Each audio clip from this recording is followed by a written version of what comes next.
Hi everyone, this is Engineer Pat 5290 coming to you with another comparison video. Today we're going to be comparing two more locomotives, the SD90MAC and Norfolk Southern's version, the SD70ACU. A little bit of background on the EMD SD90MAC. It is the builder's peak in horsepower per one locomotive. The model was developed after the company's successful SD70 series and was cataloged by the builder at the same time as the less powerful SD80MAC, which was rated at 5,000 horses. The mid-1990s was an era of the high horsepower race between both locomotive builders, Electromotive Division and General Electric. Unfortunately, as their pace quickened, proper development was allowed to slip to the point that either the 90MAC or the AC6000 were highly reliable locomotives. EMD's model in particular was plagued with reliability issues so much that the company abandoned the use of the H engine in the 90MAC, which we'll talk about in a minute or two, and re-equipped with the locomotive with a more reliable prime mover. Most of the 90MACs, of the original 90MACs, have either been retired, traded in, or rebuilt, while SD90 43MACs remain in regular use today. The SD90MAC and its related models are, to date, the most powerful locomotive produced by EMD. The model hit the catalog in 1995, and EMD opted not to use its 16-cylinder 710 G3B prime mover, but instead used a newly designed 16-cylinder H engine, sometimes given the model the name SD90MAC-H, which had an early version of the SD70ACE cab. This allowed for locomotives very powerful 6,000 horsepower. Aside from the prime mover, the SD90MAC was essentially the same as the SD70 series and the SD80MAC. They're also the same length as the 80MAC, which spans 80 feet. Very long locomotive. The 90MAC was so new when the EMD first cataloged it that the 16-cylinder 265H engine it was designed to use was not even ready for production. So they were forced to use the 710 G3B for a short time if the railroads wanted their orders early. While the SD90 43MAC sold fairly well with Union Pacific, they purchased over 300 of these locomotives. It began receiving the locomotives in October of 95. The original SD90MAC did not sell well because of the poor reliability and poor mechanical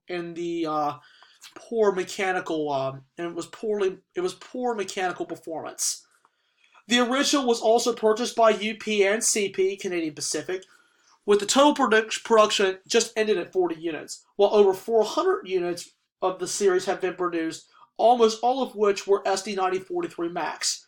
They themselves were not received well by the rails because of their lack of reliability and constant mechanical issues.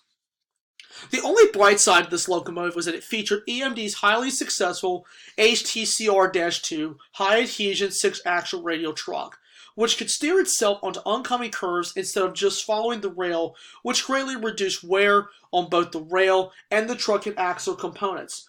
For UP, it completed its order of SD90 43MACs in January of 1999, with a total of 309 units produced, 8,000 through 8308. Canadian Pacific purchased 61 of these locomotives numbered 9100 through 9160, and City Rail Group, or CITX, bought 40 of these units numbered 100 through 139. All the locomotives were built between November of 1999 and February of 2000. There's a slight variation with the original 90MACs in the early versions, which featured the Phase 1 safety cab, while the later models featured the Phase 2 design cab, which allowed for better visibility. The Phase 2 design safety cab located the train crew higher off the ground. The SD90MACs also offered the highest tractive efforts of EMD models aside from the experimental DD series. Started out with 200,000 pounds of starting effort with 137,000 pounds of continuous effort. The designation of the SD90MAC, MAC as it's called, M was EMD's designation for the wide safety cab, and the locomotive featured the AC traction. Regarding the alternator that it featured allowing the increased tractive effort, the model TA22CA8 for rare as a horsepower race between GE and EMD, and EMD was learning the lesson that the highly powerful locomotive is not always a good thing. Today, generally accepted horsepower rating for locomotives is between 4,000 through 4,500 horsepower. Now let's go to the SD70ACU, a Norfolk Southern rebuilt SD90MAC. It has 4,500 horsepower, so it's slightly upgraded horsepower. 4,700 gallons in the fuel tank. Is equipped with dynamic braking and dynamic control, cab signals, and a locomotive speed limiter, and is equipped with air conditioning for the crews. All units are powered by EMD's 16-cylinder 710 G3C ES engine, so a slightly different model from the 90 MAC. Units that have received a full engine overhaul meet the Tier 1 Plus emission rates, while units that have not yet received a full engine overhaul meet Tier 0 emission standards. While all of the rebuilds are being upgraded to 4,500 traction horsepower, and the Tier 4 units generally only make 4,300 through 4,400 horsepower. The units that have been overhauled and meet the Tier 1 Plus emission standards rate are 7233 through 7338. As originally built by EMD, the SD90MAC had a fuel tank capacity of 5,700 gallons. While owned by UP, the unit started developing cracks in the frames around the fuel tank mounts. UP worked with EMD to solve the frame cracking issue by adding additional mounting brackets between the frame and the fuel tank. In addition, the fuel pipes were modified to allow only 4,700 gallons of fuel to be added. All the ex-UP units had this modification when they were delivered to NS. NS did this modification to the former City Rail units during the rebuilding process. As originally built by EMD, the SD90MAC had a maximum weight of 415,000 pounds. After being rebuilt in the SD70ACU program, the maximum weight was increased to 420,000 pounds due to the additional weight of the new wide nose and cab. Starting with the 35th ACU rebuild, NS began to add a weight to each end of the units to increase the maximum weight to 432,000 pounds. The first 34 will also have the additional weight added to the shop as time permits. Those units that have received the additional weight are 7230 through 7249, and 7251 through 7280, 7281 through 7307, 7308 through 7328, and 7329 through 7339. Original cab and electrical cabinet were replaced with the new ACE style isolated cab, AAR control stand, and the electrical cabinet with the Mitsubishi electronics. Units retained their TA22 main alternator and one TB2830 traction motors. Those are original, equipped with CCB2 computer braking system, all equipped with GE's Ultra 2 cab signaling and locomotive speed limiter, all equipped with PTC, equipped for distributed power unit operation, and also equipped with automatic engine stop and start. New electric parking brake was added with the brake wheel on the left side of the long hood, and ditch lights were added to the rear as part of the rebuilding. 7229 was added to the 90 MAC numbering in December 14, when former 3481 and 8015 was sent as a trade-in to EMD in place of former 3666 and 8196, which was to become 7319. Since the former UP 3481 and 8015 was from UP 90 MAC order, and as chose to number as 7229.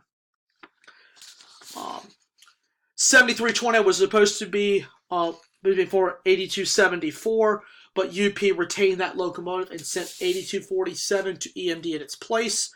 The unit was delivered to NS as UP 8247 and was not renumbered or placed in service as an NS unit prior to entering the ACU program. It was renumbered to 7319 to fill this open 7319 number slot to make the 7229 through 7328 series a solid group of 100 units.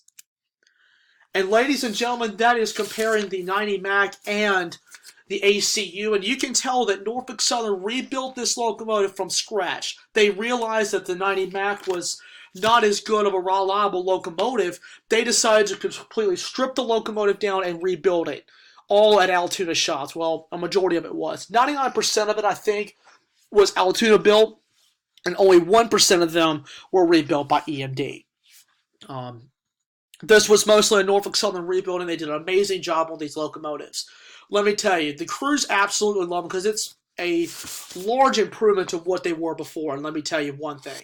These are awesome. Plus, I've seen a bunch of these locomotives, and they sound really, really nice. So that concludes the comparison of the SD90MAC and the SD70ACU. It was a lot of information, but I hope all of you learned something from this. And if you guys would like for me to compare two more locomotives, I am glad to do it. Just leave a comment in the comment section on this video as well. So I can get some information. I have done the AC4400 and the AC44C6M. I have done the ACU and the 90MAC as seen in this video, and also the SD60E and the SD70ACU. So if you guys would like for me to do another comparison video, please leave a comment section. Please leave a comment in the comment section below, and I will be glad to do it.